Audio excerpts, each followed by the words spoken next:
مرا مرنج از این حس بی عنایاتی، تو خود به لطف و کرم در تسلسل آیاتی. تمام رنج و غم و درد کافه از تو شود، به کافی غزل و حسم از مهماتی.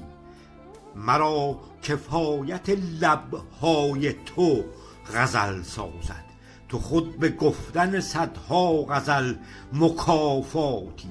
نگو که شعر تر از حزن بر نمی خیزد، تو باشی ار سر پیمان به 100 سخن ذاتی. به سجده می روم از این همه عنایت او، تو بر سرشت خوشت مایه عباداتی.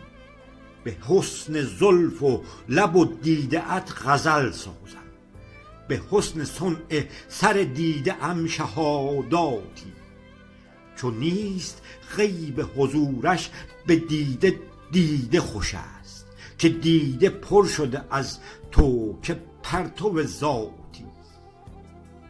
نشانی از تو رسد گر بغل دغل سازم، به عهد جان من شب زده تو حاجاتی. توالی شب و روزم به زلف و نور رخت، که رشک عرش نشینان در سماواتی.